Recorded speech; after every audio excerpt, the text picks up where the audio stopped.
নমস্কার, welcome to the Phoenix news. আপনাদের কাছে আজকে প্রথমেই যে বিষয় নিয়ে কথা বলছি সেটা হচ্ছে যে আমাদের একটি প্রতিবেশী রাষ্ট্র ইরান, মিডল ইস্টের রাষ্ট্র, মধ্যপ্রাচ্যের রাষ্ট্র, এবং সেই রাষ্ট্রের সঙ্গে আজকে আমাদের পশ্চিমবঙ্গের কিছুটা তুলনা আসতেই পারে। আপনাদের মনে হতে পারে যে কি তুলনা আসতে পারে? পশ্চিমবঙ্গ, ইরানের সঙ্গে, ইরানের মতো একটা বালুময় একটা প্রান্তর, একটা বালুময় দেশ, তার সঙ্গে পশ্চিমবঙ্গের কি তুলনা হতে পারে? কি তুলনা হতে পারে তাতে আমি অবশ্যই আসবো। তবে তার আগে একটু আমরা আরব্য রজনীর গল্প শুনে নিই। আরব্য রজনীর গল্প শুনতে হয়তো খুব মানে মনোরঞ্জক বা ভীষণ আনন্দদায়ক, কিন্তু সত্যিকারের যেটা আরব্য রজনীর বর্তমান গল্প সেটা কিন্তু মোটেই আনন্দদায়ক নয়। তার কারণ ৪৫ বছর ধরে আয়াতুল্লাহ খামেনির যে ইসলামিক সাম্রাজ্যবাদ ওখানে চলছে, তার ফলে কিন্তু ওখানকার সাধারণ মানুষের নাভিশ্বাস উঠছে। এই যে ইরান, যাকে আজকে আমরা ইরান বলে জানি, তার কিন্তু আসল নাম, পূর্ব পরিচিতি হলো পার্সিয়া বা পারস্য। এবং সেখানে যারা বসবাস করতেন, যারা প্রাচীন সেখানকার আদি বসবাসকারী ছিলেন, তারা কিন্তু পার্সি বা তারা জরাথ্রুস্টের ধর্মই কিন্তু সেখানে পালিত হতো। কিন্তু সেখানে হঠাৎ করেই এই ইসলামিক যে ধর্মটা চলে আসলো, সেটা কিন্তু বেশ একটা রেভলিউশনের পরে এই ইসলামিক ধর্ম আসলো। কিন্তু তাতে কি এমন ফল হলো যে আজকে একটা আগাগোড়া মুসলিম দেশ রাস্তায় নেমে পড়লো বিদ্রোহের জন্য? ছোট থেকে বড় সকলে বিদ্রোহে নেমে পড়লো আয়াতুল্লাহ খামেনির বিরুদ্ধে। এবং আপনারা জানেন যে সাম্প্রতিক কালে বেশ কিছুদিন ধরে, শেষ কয়েক সপ্তাহ ধরে আমরা কিন্তু আমাদের ফেসবুক স্ক্রল করলে ফিডের মধ্যে দেখতে পাচ্ছিলাম যে ইরানের জাতীয়তাবাদ জেগে উঠেছে। একটা পতাকা যেখানে সূর্য এবং সিংহ হাতে তলোয়ার নিয়ে, এ ধরনের কিন্তু পতাকায় ছয়লাপ হয়ে গেছিল এবং তারা মুক্তির লড়াই লড়ছিলেন। কিন্তু আয়াতুল্লাহ খামেনির সেনাদের বুলেটের সামনে আপাতত এই বিদ্রোহ কিছুটা নিশ্চুপ হয়ে গেছে। কিন্তু এই বিদ্রোহ হওয়ার পেছনের কারণ এবং কেন হলো, এই বিষয়টা কিন্তু আমরা সবাই খুব ভালো করে জানি না। দেখুন, ইসলাম একটা এমন ধর্ম যেটায় নারীকে পর্দা করতে বলা হয়। নারীকে পর্দা করতে বলা হয় মানে তার চোখটুকু বাদ দিয়ে বাকি সারা শরীর তাকে ঢাকতে হবে, এটাই ইসলামের ফতোয়া। অথচ এই যে ইরান দেশটি, এটা কিন্তু যথেষ্ট রঙিন একটা দেশ। এবং একজন ইসলামিক কবি, মানে একজন মুসলিম কবি, তাকে আমরা সকলেই ভীষণ ভালোভাবে চিনি, আমাদের বাংলার কবি কাজী নজরুল ইসলাম, যিনি লিখেছিলেন মোরা এক ইবৃন্তের দুইটি কুসুম। তিনি কিন্তু এই ইরানের যে বা পারস্য তার যে সংস্কৃতি, তা নিয়ে অতি চমৎকার একটি গান লিখেছিলেন যে নাচে ইরানি মেয়ে। ভাবতে পারছেন? নাচ, ইসলাম ধর্মে নাচ বা গান সমস্ত হারাম, যে কোনো ধরনের ইনস্ট্রুমেন্ট বাজানো হারাম, এসব কিছুকে হারাম বলা হয়েছে। অথচ সেখানে তিনি লিখছেন, একজন ইরানি মেয়ে এবং একটি ইরানি ছেলের বর্ণনা লিখছেন যে মরু বালুকায় হরসে আকুল, নাচে ইরানি মেয়ে। এবং তারপরে বলছেন জিপসি ছেলে যেন বাঁদল বাজায়, জিপসি মেয়ে যেন বাঁশি বাজায়, রেশমি ঘাগড়ি তার দুলে ওঠে, ভুরুর তালে যেন বিজলি ছোটে। অর্থাৎ এই রেশমি ঘাগড়ি তার দুলে ওঠে মানে ইরানের যে প্রাচীন পোশাকের দিকে আপনারা যদি তাকিয়ে দেখেন, দেখবেন রঙিন পোশাক এবং তার মধ্যে কত আলাদা আলাদা লেভেল রয়েছে, কত আলাদা আলাদা লেয়ার্স রয়েছে পোশাকের মধ্যে। আজকে যে পোশাক ইরানের নারীরা পরে থাকেন, তার সঙ্গে প্রাচীন ইরানের পোশাকের কোনো তুলনাই নেই। এবং ১৯৫০ সালের যদি ইরানের দিকে তাকিয়ে দেখতে পারেন, তাহলে দেখতে পাবেন যে তারা কতটা উন্নত ছিল। সেখানকার মহিলারা রীতিমতো মিনি স্কার্ট পরে তারা যাচ্ছেন কলেজ ইউনিভার্সিটিতে, তারা গাড়ি চালাচ্ছেন। সেই ইরান আজকে যে অবস্থায় এসছে, তা কহতব্য নয়। কেন কহতব্য নয়? তার পেছনে আজকে যে ঘটনা ঘটছে ইরানে, তার পেছনে একটা কারণ রয়েছে। কারণটা কিন্তু একটি মেয়ে। কথায় আছে যে একজন হেলেনের জন্য গোটা ট্রয় ধ্বংস হয়েছিল, একজন সীতার জন্য গোটা লঙ্কা ছারখার হয়ে গেছিল, একজন দ্রৌপদীর জন্য গোটা কুরুবংশ নাশ হয়েছিল এবং গোটা আর্যাবর্তকে ধ্বংস হতে হয়েছিল। ঠিক সেইভাবে হতে পারে যে একটি মাহসা আমিনীর জন্য গোটা ইরানের ইসলামিক সাম্রাজ্যবাদী হয়তো ধ্বংস হয়ে গেল। এটা হয়তো সময়ের অপেক্ষা। এই মুহূর্তে হয়তো এই যে বিদ্রোহ উচ্ছ্বাস, সেটা একটু স্তিমিত হয়েছে বন্দুকের ভয়ে, গুলির ভয়, কিন্তু কোনোদিনই কিন্তু মানুষের যে বেসিক রাইটস, সেগুলোকে যদি কেউ আটকে রাখতে চায়, মানুষ কিন্তু সেটা চিরকাল মেনে নেয় না। ২০০ বছরের ব্রিটিশ সাম্রাজ্যবাদকে দেখার পরে ভারতও কিন্তু ব্রিটিশ বুটের তলা থেকে উঠে নিজেরা স্বাধীনতা অর্জন করে নিয়েছিল, ঠিক সেইভাবে ইরানের পক্ষেও কিন্তু স্বাধীনতা অর্জন করে নেওয়া খুব একটা বড় কথা নয়। এই মুহূর্তে হয়তো স্তীমিত হয়েছে, কিন্তু পরবর্তীকালেও যে এইভাবেই স্তীমিত হয়ে থেকে যাবে তার কিন্তু কোনো গ্যারেন্টি দেওয়া যায় না। এখন এই মাহসা আমিনী কে এবং কি করেছেন সেটা আপনারা গুগল খুললে দেখতে পেয়ে যাবেন। তাও আমি আপনাদেরকে একটু ছোট্ট করে বলে রাখছি।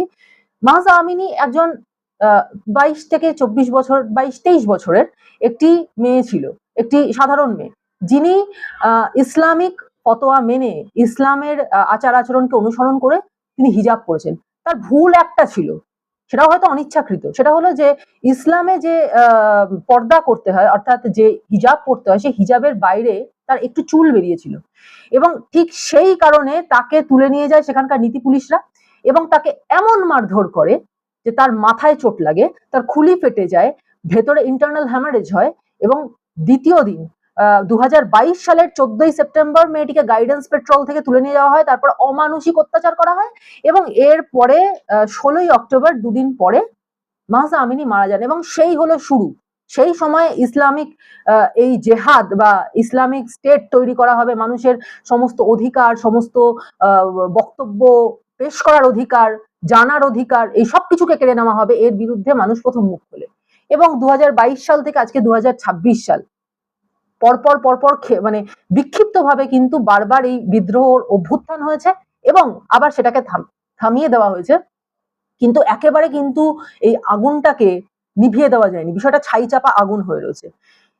এর কারণটা হচ্ছে দীর্ঘদিনের জমানো বিক্ষোভ এবং আরো বেশ কিছু পয়েন্ট রয়েছে, পয়েন্ট ওয়াইজ কিছু কারণ রয়েছে, যেগুলো হচ্ছে ইরানি মুদ্রার তীব্র অবমূল্যায়ন, দ্বিতীয়ত লাগাম ছাড়া মুদ্রাস্ফীতি, তৃতীয়ত নিত্য প্রয়োজনীয় জিনিসপত্রের অগ্নিমূল্য এবং চার সব থেকে বড় সমস্যা যেটা আমরাও এখন ভুগছি পশ্চিমবঙ্গে বসে, সেটা হচ্ছে বেকারত্ব।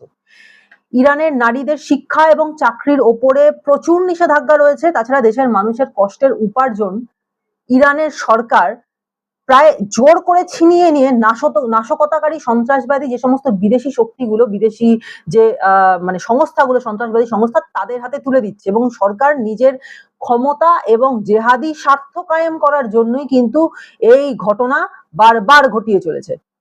এই চারটে ফ্যাক্টর মানুষের জীবনে কিন্তু যথেষ্ট অনিশ্চয়তা নিয়ে আসে এবং এতটাই অনিশ্চয়তা যে জীবনযাপন করা ভীষণ কঠিন হয়ে পড়ে।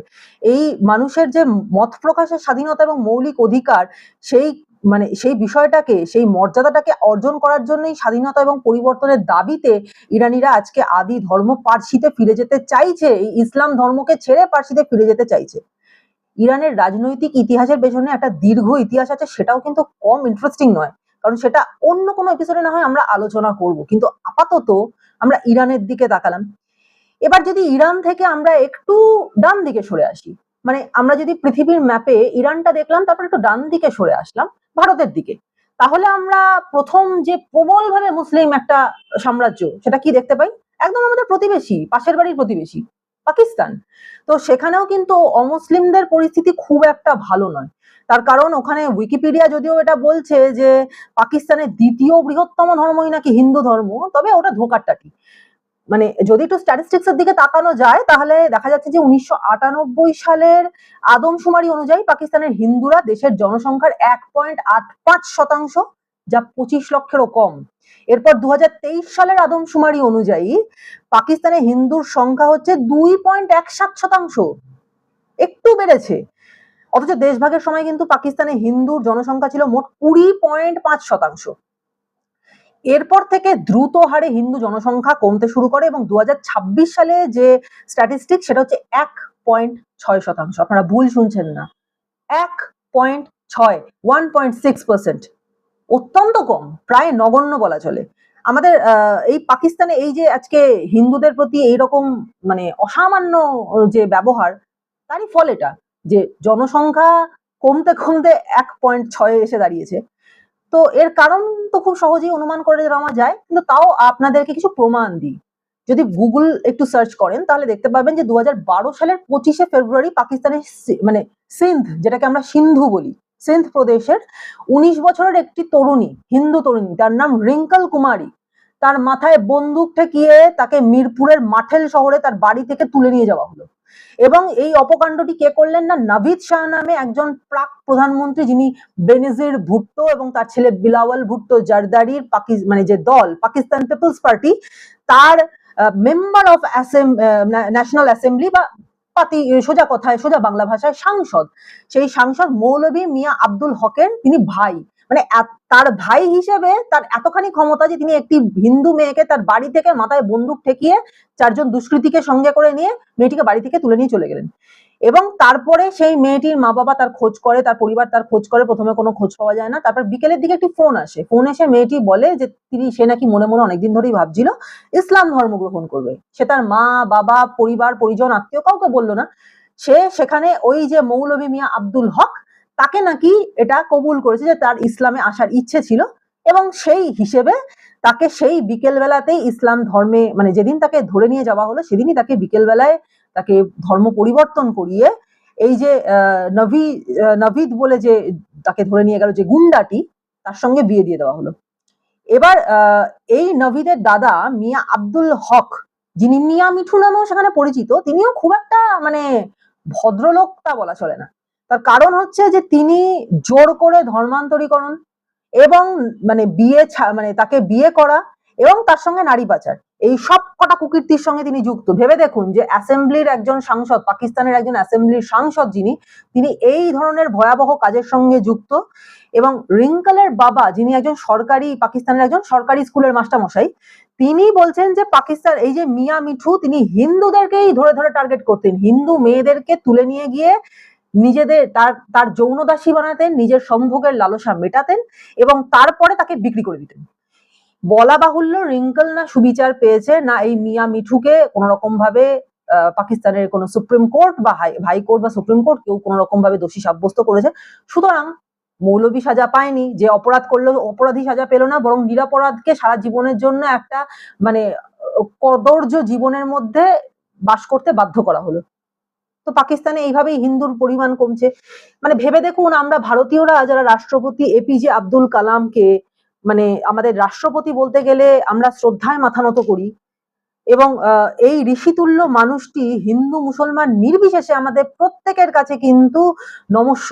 অথচ পাকিস্তানের সংবিধানের 41 এবং 91 নম্বর ধারায় একেবারে স্পষ্ট ভাষায় বলা হয়েছে যে কোনো অমুসলিম রাষ্ট্রপতি বা প্রধানমন্ত্রী পদের জন্য যোগ্য নয়। ভেবে দেখুন, আমাদের দেশে অমুসলিম হোক বা মুসলিম হোক, তিনি রাষ্ট্রপতি বা প্রধানমন্ত্রী পদের জন্য ভোটে লড়তেও পারেন এবং যে তিনি জিতেও আসতে পারেন, তার তো একটা বড় নজির হচ্ছে এপিজে আব্দুল কালাম স্যার।